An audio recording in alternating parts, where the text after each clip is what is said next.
that today is Friday to welcome the man that I think is the most courageous, the best informed, most important spokesperson in the world today, because he is the foremost expert on Islam and the connection between Islam and terrorism. His name is al-Rassooli. He has written a series of books called Lifting the Veil, The True Faces of Muhammad and Islam. Hello, IQ. Oh, let me bring you up live, IQ. That was my fault. We now have you live. I forgot to operate the switchboard. Hello, IQ. How are you, sir? I'm doing well, but there's a lot of people that are suffering on this day. Is Kenya a Christian country, or primarily a Christian country, or primarily an Islamic country? Most of it is Christian. Yeah, it is, isn't it? Somalia, its neighbor, is about 98% Islamic, right? Correct. Is Al-Shabaab a Somali organization and an Islamic organization? It's an Islamic, 100% Quran-obedient Islamic organization. Okay. So the people in Kenya, for the most part, are Christian, and yet 147 of them were slaughtered to death by Al-Shabaab. Yeah, most of them were Christian. They selected them. Yeah. They used a Nazi style of selection. They separated the students who were Christian from those who were Muslim and murdered the Christians. 147 of them. Yeah. So here's this Christian country with Christian students going about their lives, going to school, actually trying to learn something. This was in a college. And Muslims armed not with books, carrying AK-47s and suicide bombs.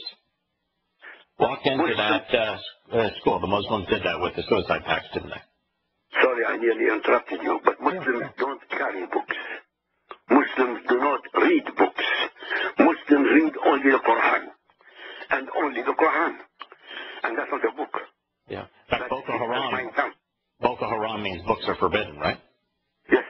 The Islamic group in Nigeria, terrorism in Nigeria, which is also a Christian country, their very name means books are forbidden, just underscoring Boko, books, Haram, forbidden. Correct. But Muslims don't read books. The majority of them read the Quran. And there's nothing in the Quran which is decent. Not an iota. Yeah, I would challenge you on that. I'm not even sure the majority of Muslims read the Quran. I think the majority of Muslims are incapable of reading the Quran because most of them will carry the Quran in the religious Arabic, which is as different from modern standard Arabic as Latin is from Italian. And so they may be mouthing the words, but they haven't got a clue what it says other than what they're told. So that makes them even worse than what I was talking about. Oh, it does. Oh, it makes them worse. Yeah. Yes. Yeah, they can't even read the only book that they care about. They hate education. Right. They hate educated people because they're jealous of educated people. Right. And the most remarkable thing that I repeat, and you repeat also, that we in the 21st century, the most persecuted people on the planet are Christians, who are the most powerful group of people on planet Earth. I'm not a Christian, as you know, but Christians are the most persecuted because they are hunted by the second largest religion on earth, Islam. In fact, the Quran, it's interesting. Now, the Quran is more anti-Jewish than was Hitler's Mein Kampf, considerably. I mean, the Quran is a vastly more anti-Jewish, anti-Israel book than was Hitler's Mein Kampf.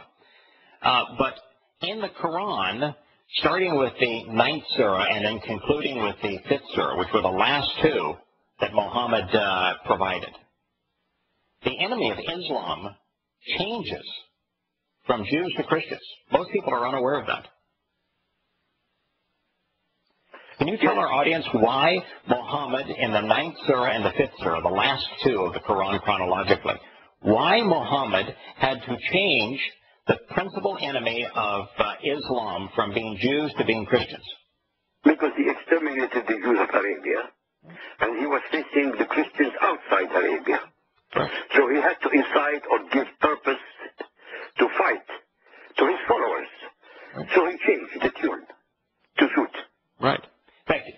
the term that I use, and I don't think you challenge this, he overhunted Jews. He robbed, raped, and enslaved every Jew that was in a camel ride of Mecca and Medina. He overhunted them. They were no longer available as prey. So he had to switch to Christians. Correct. That's exactly what he did. Made to order revelations. Every single verse in the Quran is a made to order revelation that Muhammad created and said it was revealed to him by the angel Gabriel through his God Allah. And Allah, of course, is not the same as the God of the Bible. No. In fact, Allah is Muhammad. Allah is Muhammad, 100%. And there is not a single human being on planet Earth and no intelligent life outside the solar system who can debate you or me and win. No, not on that point. In fact, not on any point related to Islam. Because it turns out that there is no distinction between Muhammad's wishes and Allah's wishes. Muhammad's understanding and Allah's understanding. Allah is every bit as stupid as Muhammad. Exactly, and the hadith keep repeating again and again in thousands of verses that his followers said to him when he asked them a question, only Allah and his Rasul know the answer. So Allah is the same as the Rasul, and the Rasul is the same as Allah. And Rasul in Arabic and English would mean? The messenger of Allah. Correct. Which is supposed to be Muhammad. Yeah, Muhammad. Yeah. So, would 147 Kenyans be alive today if they had followed our advice, which is the only way to deal with Islam is to recognize that it's a criminal enterprise and that it has to be quarantined? They would have been alive. And many of other people, in fact, over 30 to 40,000 Christians who have been exterminated in the last few years would have been alive. So by being this presumption of merciful and tolerant and liberal mindset and of accepting Islam, even promoting Islam, even touting the virtues of Islam, these liberals have actually aided and abetted Muslims murdering more than 30,000 Christians just over this last year. Yes, and they are more criminal than the Muslims. Yeah, I think so too. Because they are the criminals from within the system. Yeah. Well, I think they they're more are criminal. not only aiding and abetting. Yeah. The Muslim is at least honest enough to tell you that I'll kill you if you don't become a Muslim. And they said it for 1400 years with Muhammad. But those liberals are trying to tolerate the intolerant. Right. It is impossible to coexist with somebody who is intolerant. Correct. I'm not a fan of the Talmud, but that's one of the Talmud's most famous statements that you just cited. Now, in this regard, you literally have those who will wrap themselves up in tolerance and peace and enlightenment that are aiding and abetting 99% of the world's terrorist acts today. But the reason both of us would call them worse, if you were born in an Islamic country, are you going to get any viewpoint other than Islam? No chance in hell. Right. Because the instant they are born, right, verses from the Quran are recited into their ears. Right.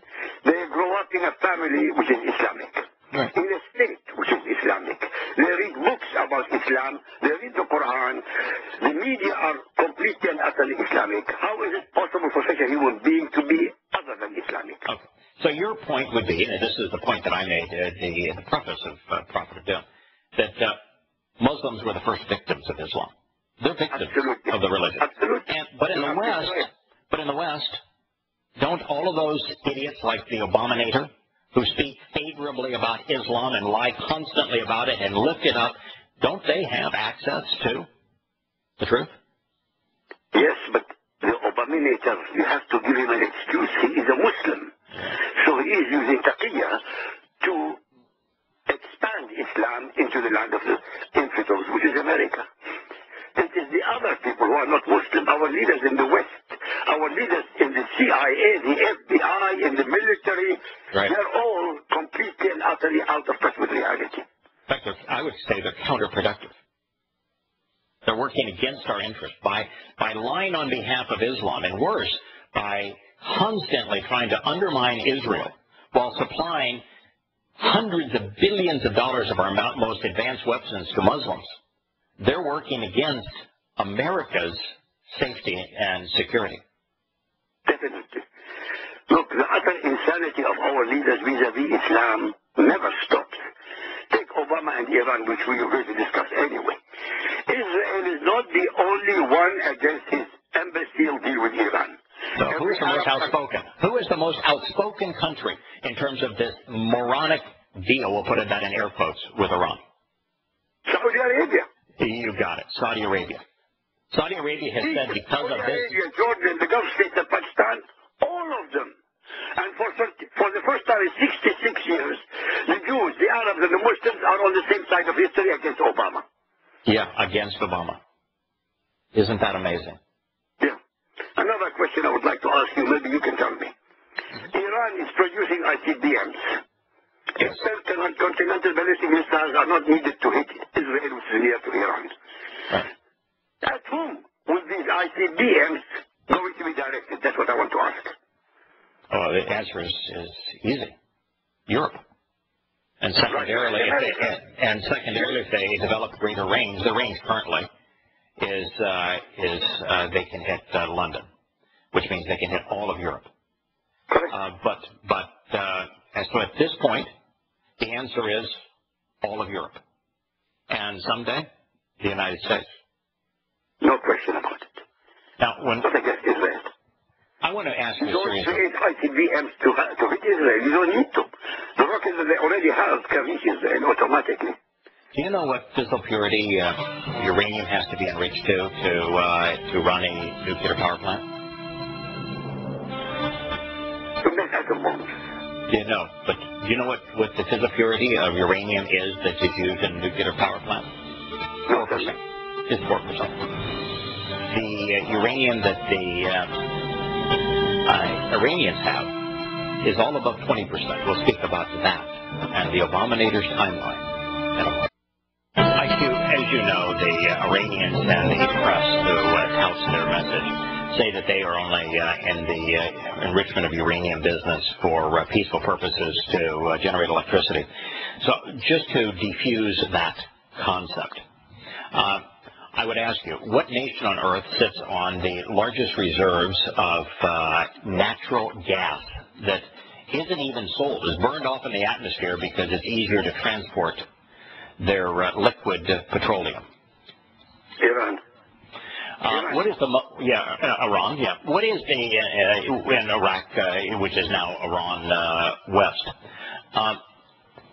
What substance that's freely available on the earth is the cleanest and most efficient means to boil water? Oil. Well, yeah, natural gas. Even natural gas is actually better than oil. I know they're related, but natural gas is even better than oil. The Iranians have so much oil, they have not invested in the liquefaction of natural gas that is necessary to transport it, that, for example, Qatar has done. They just burn it off. So if you wanted to create electricity, isn't the primary means to create electricity boiling water? Correct. Yes. What does a nuclear plant do to create electricity? Make turbines and steam. Steam. They boil water, right? The nuclear part of a nuclear power plant only does one thing. It's there to boil water. Correct. Correct? And Iran sits on a vast ocean of unused natural gas, which is a vastly more efficient means to boil water, right? Correct. So if you're the Iranian government and you want to generate electricity that, 10 times more electricity your country can even use, you want to export it, wouldn't you just simply start using rather than burning off the natural gas? Of course. But they have no intention of using their energy from nuclear power. So why doesn't the press say this notion that they're trying to, for peaceful purposes, why don't they just say that's nonsense because they sit on an ocean of natural gas and that's a vastly more efficient means to boil water? everybody who knows the subject knows they are lying. Our Western leaders are not too stupid. They're not stupid. They know. Yeah, they're evil. They're not stupid. Yeah, they're evil. That's the answer. They're evil. Let's go on the nuclear side. Just pretend you didn't know all of that. 4% physical purity is what you run a nuclear plant on. Anything more than 4% physical purity, and the plant blows up as opposed to boils water. What's interesting is that all of the Iranian uranium assets are at 20% physical purity. 20% physical purity can't be used to generate electricity. So why did they create 20% physical purity when it can't be used to create electricity? For bombs, for atomic. Of course. You know what's interesting too is that while you need 90% physical purity to make a bomb, that it's not linear. To get from 4% physical purity to 20 is 80% of the time and energy that is required to get it from 20 to 90. From 20 to 90 is a very easy and short process. That's why everyone knows that the Iranians are within a year of having a bomb at any moment. And does this agreement that the Obamator made with Iran, does it require Iran to give up any of its existing 20% physical purity uranium? No. No, it doesn't, does it? No. All they're doing is delaying it for 10 years. Why 10 years? So this is a 10-year agreement. At the end of the 10-year agreement, they're 1 year away from having their arsenal of atomic bombs, correct? Correct. If they don't cheat. All right. I would ask you this series of questions here. Are you aware that of the year that Yahowah fulfilled Pesach B'Kodem, Matzah B'Kodem, and Shavuah? The Christians would call it the year that their Jesus was crucified. You know what year that was on our calendar? No. It's 33 CE on the pagan calendar. It's year 4000 Yah. 33 CE. 40 is the period of a time of testing. Yobel is the years of our freedom and redemption and release from captivity. 40 times 50. 2000, right? All right. Yeah. It was 2,000 years before Yosef fulfilled Pesach B'Kodem, Matzah B'Kodem, and Shavuah in 33 CE that Abraham affirmed the covenant with Yahowah in 967 BCE. 33 CE, exactly 2,000 years later, on exactly the same mountain, celebrating the exact same event. Yahowah fulfilled those promises. What's 2,000 years plus 33 CE? 2033. All right. When we return to Shattering Myths, I'm going to ask you a couple of more dates. I'm going to talk to you about the length of the time of the tribulation. We'll subtract it from 33 CE, and then we're going to add the 10 years of this agreement plus 1 year to 2015 and see where we come. You're Shattering Myths, we're having a conversation about al-Rassooli, and this will eventually tie into the 10+1 of the Iranian nuclear deal. IQ, you're reasonably well read. Have you ever read the prophet Daniel? Yes. And you're aware that Daniel predicted he was a viceroy in Babylon, and right around 550 BCE. Do you know that he predicted the future of the world? He told about the rise and the fall of every major civilization, and specifically he talked about how Rome would be the most menacing empire in human history, the most deadly, the most menacing overall, but that Rome wouldn't die, that Rome would be would emerge as an institution that would plague humanity through the end of days. And so, what grew out of Imperial Rome? Western civilization. The Roman Catholic Church. I apologize. Yeah, Roman Catholic Church. As a matter of fact, it was Theodosius as at the helm that imposed the feudal system that plagued Europe for 1,000 years. That very system that made the clerics masters and lords over the people. and unified cleric and king was the brainchild of Theodosius, the Roman Empire emperor after Western Rome had fallen and only the Eastern Roman Empire remained. Daniel also predicted to the day, 4 days before Passover in what we would call 33 CE, when the Passover lamb was supposed to walk into the home, that Yahowah would come out of Bethlehem into Jerusalem 4 days before Passover in 33 CE. And he predicted that 550 years in advance to the specific day. And that's exactly in 33 CE when Yahowah walked into Jerusalem 4 days before Passover to become the Passover lamb. And 2,000 years from 33 CE, you've answered the question, 2033. Do you know how long Daniel says the tribulation is going to be? No. You're the master of the subject. Okay, 7 years. And you've heard, I'm sure, Christians talk about a 7-year tribulation. They're getting it from Daniel. 7 years. What's 2033 minus 7? 240. 204. No. Minus. Oh, minus 7. Minus. Tribulation's got to last 7 years, and that's when 2033 is when Yahowah is returning. So what's 2033 minus 7? 2026. 2026. Okay, what year is it today? This year? 2015. Okay, and how long is the abominators deal with Iran supposed to last? Till 2025. All right. And how long after that will it take Iran to complete their nuclear bombs? By 2026. We came to the same number, didn't we? Correct. Interesting. Yeah. Do you know that the prophet Isaiah, actually it's Yahowah speaking in first person through the prophet Isaiah, tells us that the tribulation will begin right after greater Syria is destroyed by Muslims? Well, it is destroyed by Muslims. Yeah, except Yahowah actually says it's not only does the government of greater Syria fall, but in addition to that, Damascus becomes a heap of ruins. Damascus is not yet a heap of ruins. All the cities around it are a heap of ruins, but Damascus is not yet a heap of ruins, is it? It will be. It will be, won't it?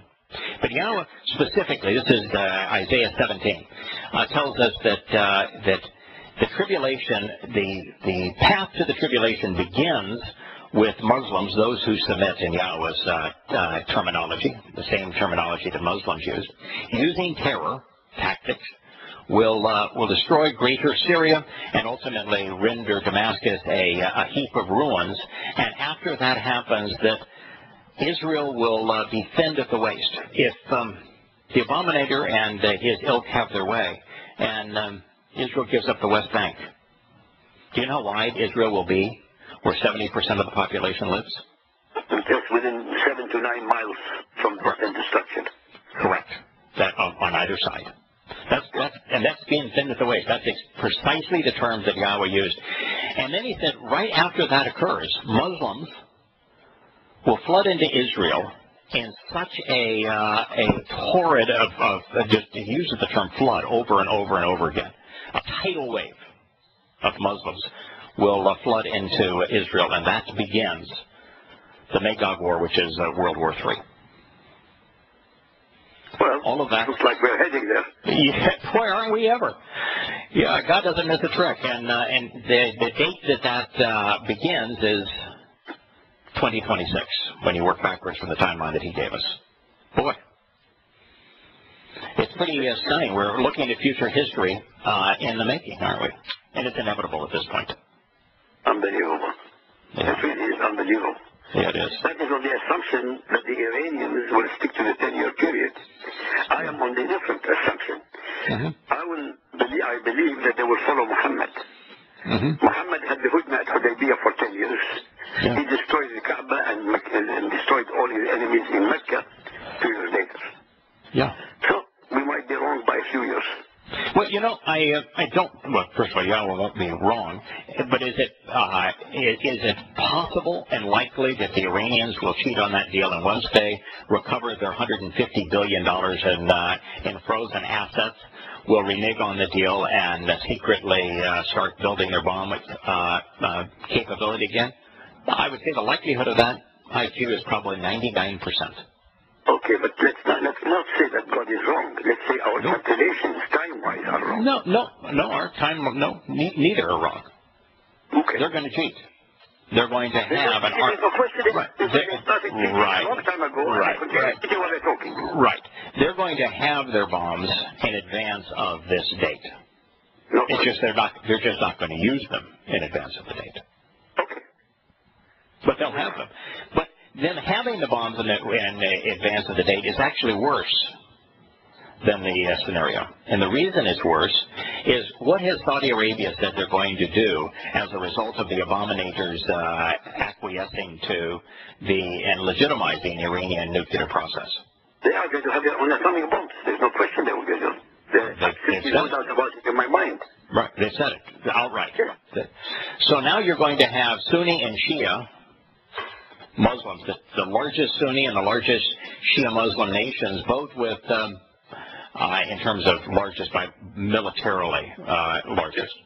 Yeah. Both armed with nuclear bombs, both playing a game to the death, both celebrating death. Yeah, but Egypt also wants atomic bombs now. You know what the abominator did to Egypt this week relative to weapons? They sent them arms. Yeah. The arms embargo that had been put on Egypt after the military coup, which is draconian. I mean, it's vastly worse than Mubarak's dictatorship ever was. The abominator lifted the arms embargo. So he's got an arms embargo on Israel because he doesn't like Netanyahu, doesn't like Jews. But he lifted the arms embargo on Egypt.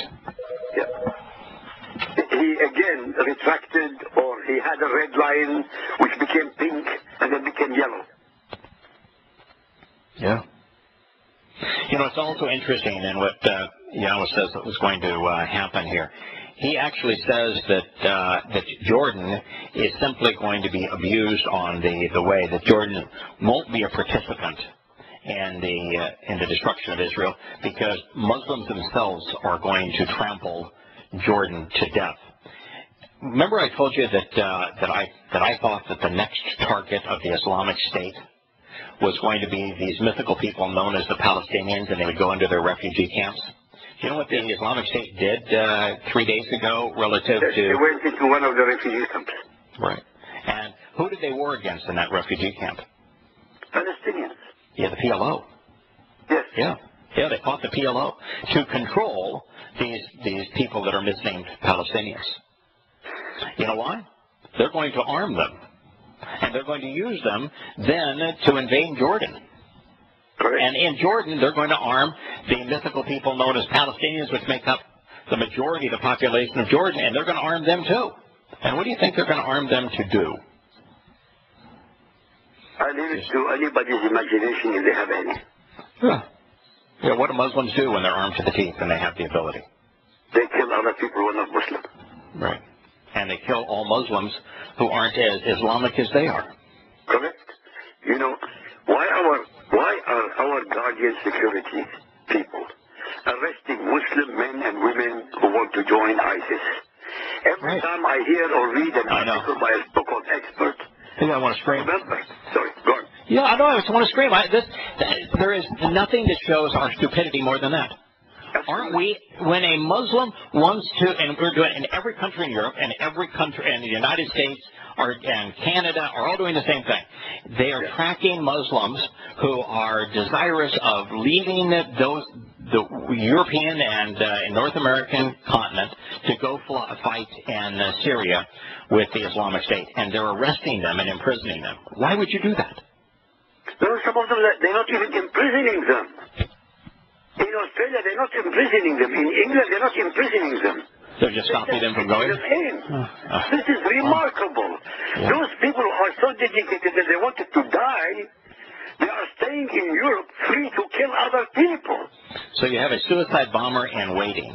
And rather than sending them off to Syria, which is where they want to go to become a jihadist, you're keeping them in your country where their targets will be your fellow citizens.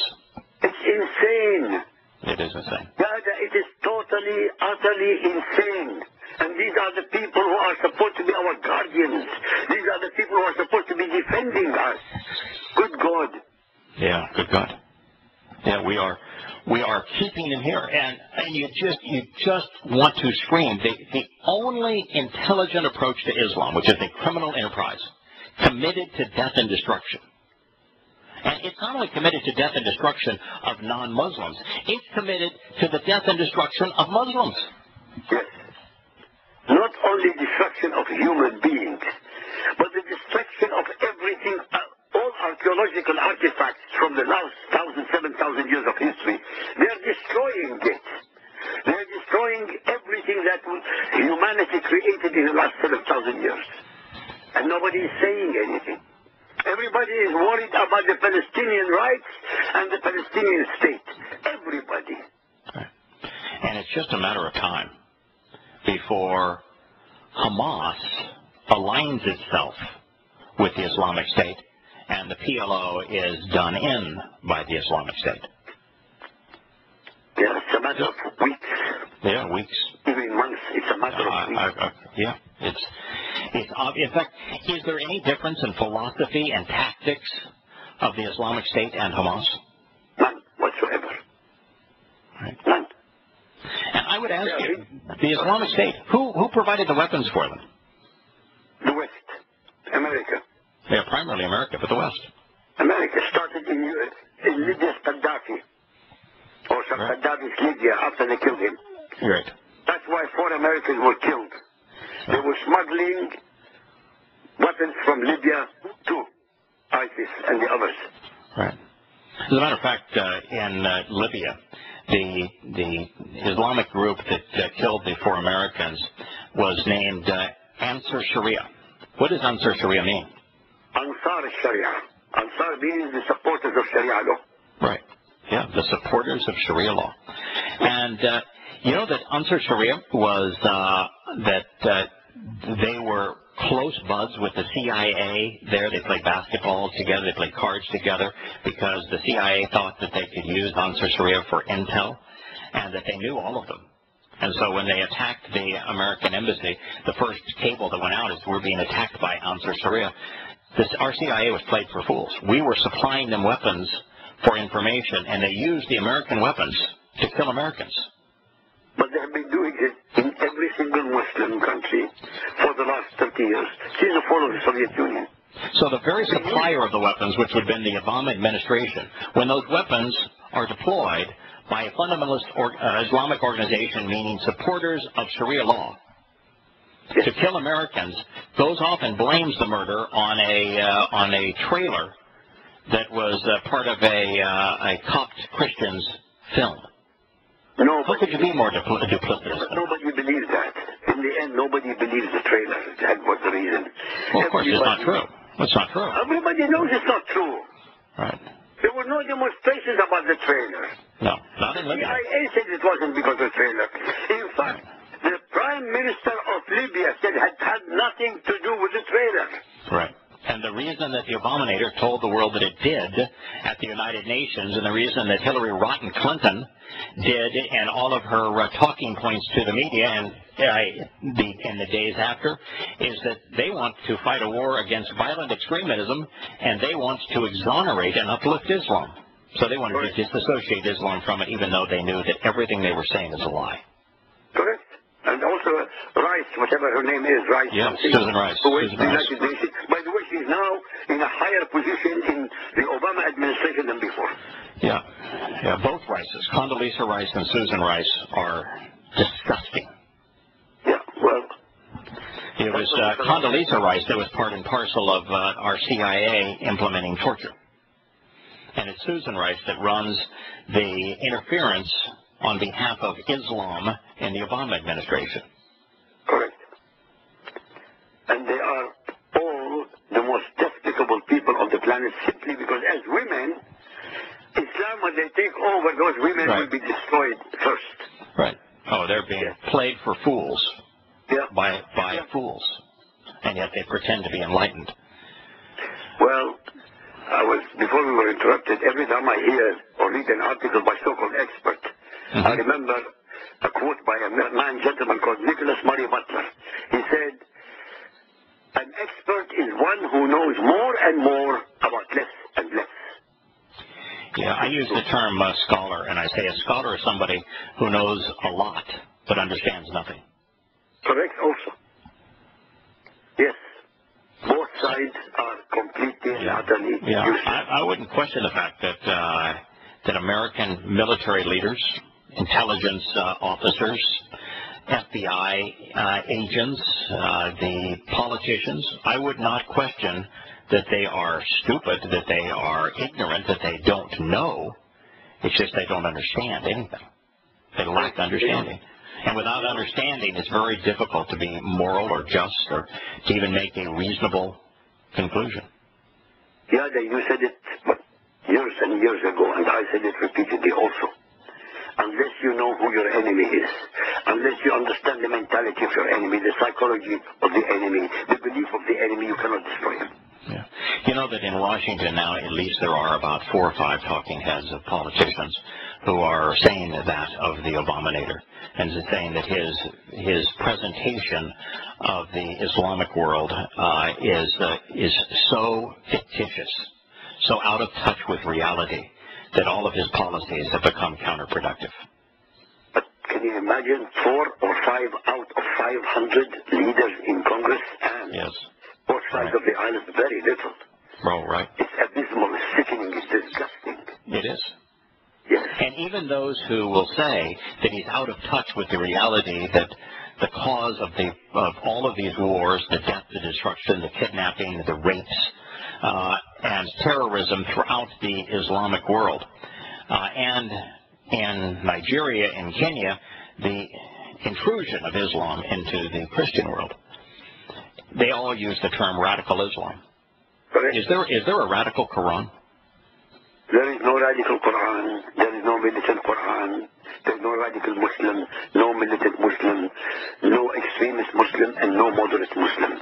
These words were created by the Western media, by so-called scholars of Islam, who have absolutely no bloody idea what they're talking about. Islam is Islam.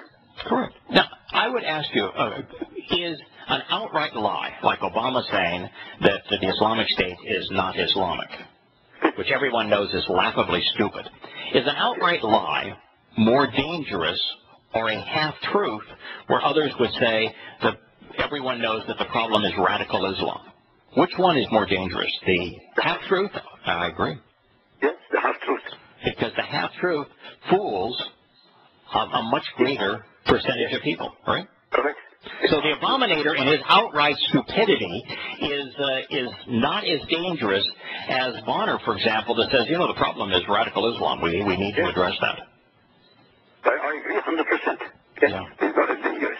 Yeah. But he's also using taqiyya. He's lying. His rotten teeth. He's lying and lying and lying. He's been lying for 7 years. Yes. Well, Obama is just an outright, complete, and utter liar. With Obama, everything he says is the antithesis of the truth. So if you're even half awake, if you're anything shy of comatose, you'll recognize that everything Obama says is untrue. But the problem really is all of the half-truthers that say that the problem is Islamic extremism, the problem is radical Islam.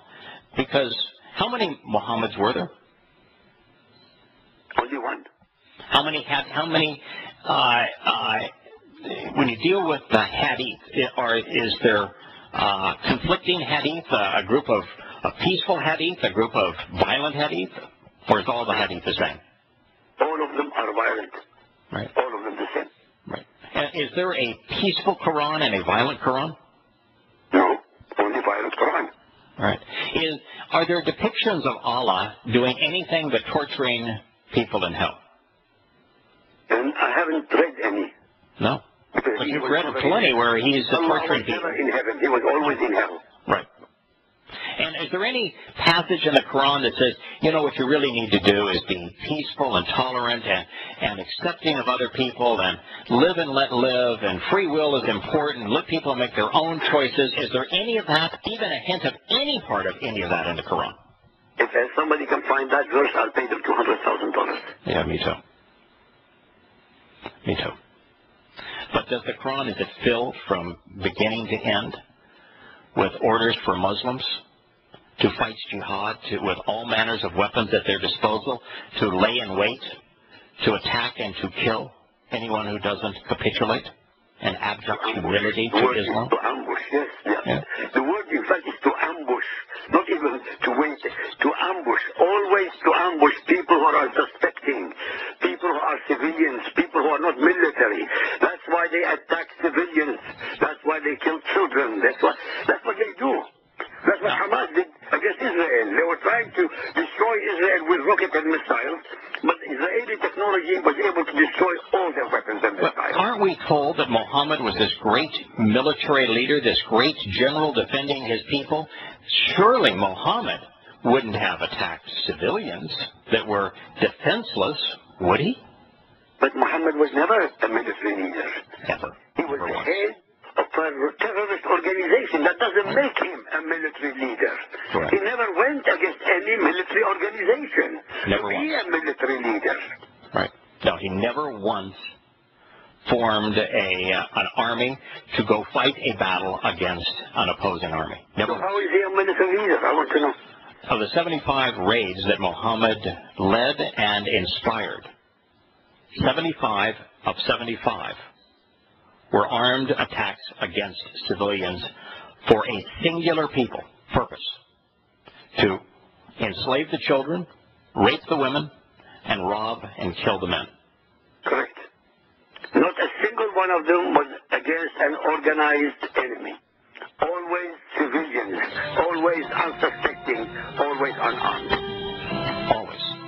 And so what are Muslims doing today in Boko Haram, the Islamic State, Abu Shab, the lads in Somalia? Is that any different than what Muhammad did? No, it can't be different. Can you read the Hadith and Quran and learn what Muhammad did and predict what Muslims are going to do today? Every time. That's why you have to study the subject.